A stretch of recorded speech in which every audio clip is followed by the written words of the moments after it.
Sigma recently contacted us here at Clifton Cameras requesting that one of our highly talented team members produce some rich video content in regards to two of their latest lenses. With none of those staff members available, it's been left to me. The two lenses in question are the newly released 100 to 400mm f5-6.3 DG-DN-OS, as well as the 23mm f1.4 DC-DN. Both of these are contemporary lenses and are for the X-Mount, so I'm going to be testing them out today paired with the Fujifilm X-H2. I will be highlighting many of the specs in this video, but I highly recommend that if you want more information, check out the links in the description and check out the website. Now, let's see what they can do. See what I can do. So I'm heading towards my first location now, which is likely to be teeming with wildlife.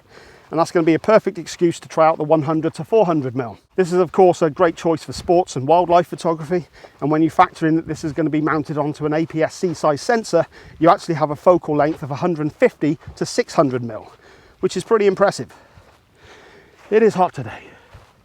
I was not expecting it to be this hot. Seizing the opportunity presented to me, it was ironically the 100 to 400's macro capabilities that were first put to the test. With a minimum focusing distance of 1.12 to 1.6 meters, I was able to get up close and personal while maintaining a safe distance from these savage beasts.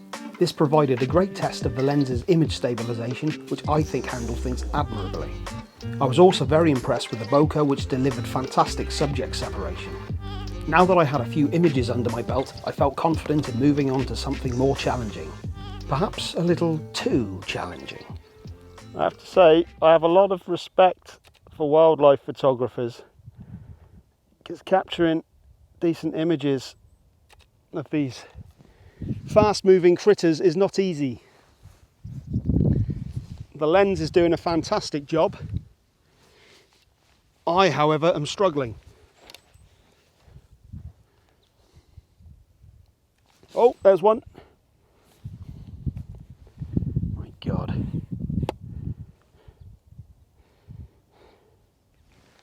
Okay, all right. Let's try another location. With tail tucked firmly betwixt legs, I decided to focus on some larger stationary targets, such as this large brute, who I assure you did not seem happy to see me. While birds in flight remained noticeably absent, I continued to capture what I could and found that the lens had a lot of potential for portrait shots. Finally, I was presented with the opportunity to test out the lens's telephoto capabilities before moving on to the 23mm.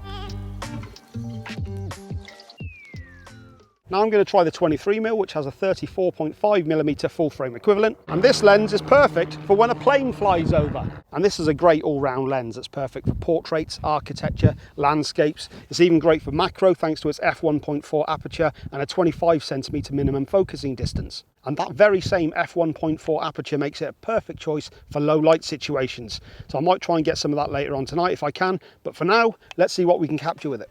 This cluster of mushrooms seemed like a great place to test out the macro possibilities of the lens, with its 25cm minimum focusing distance allowing me to get close enough to capture detailed shots while still being wide enough to get everything in view. This was further aided by the wide f1.4 aperture for a shallow depth of field that let me highlight my subject to give me a wealth of creative possibilities. The eagle-eyed viewers amongst you may have noticed that things have taken a bit of a turn. So we got a lot of cloud, a lot of wind, we got some rain on the way in. I had a feeling this was going to happen. Good old Englandhamshire, you have never let me down. But this has actually turned out for the best.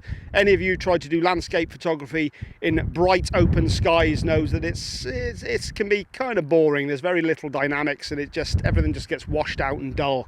So this has actually worked well. Dark, foreboding and devoid of joy, I was now finally in my element.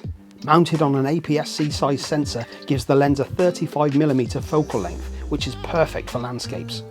The field of view is a little wider than what the human eye sees, but still feels natural, making it much more pleasing on the eye.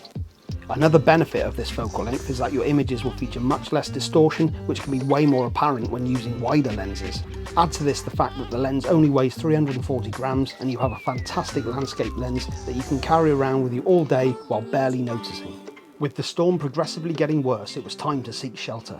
The wide open fields offered nothing in the way of protection, so I headed toward the only building I had available to me. So according to the weather, it looks like we got some heavy rain coming in for the next hour. So I thought that this would be a perfect opportunity to take shelter in this dilapidated farm building. What could be safer in a storm? Editing Ben here, just to point out that Clifton Cameras does not condone people taking shelter in buildings that are susceptible to collapse. Stay safe, people. So I thought that would be a good opportunity to test out what this is like for architecture, more specifically interiors. We'll see what we can do with it. Let's have a go.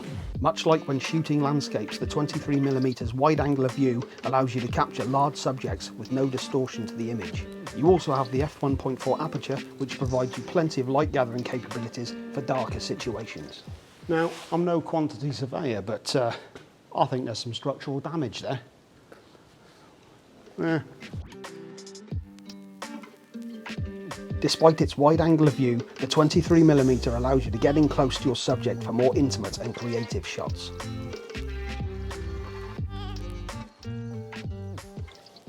Now, I'm one of those old school people who thinks that if a farm doesn't have a room for disused car bumpers, is it really a farm? I don't think so. So I think I've gotten as much as I'm going to today. So let's go and summarise, as it looks like the weather is starting to brighten up a little. Let's go. And there we have it. I hope that I've managed to do some justice to these fantastic lenses. I had a blast using both of these. It really was an absolute joy.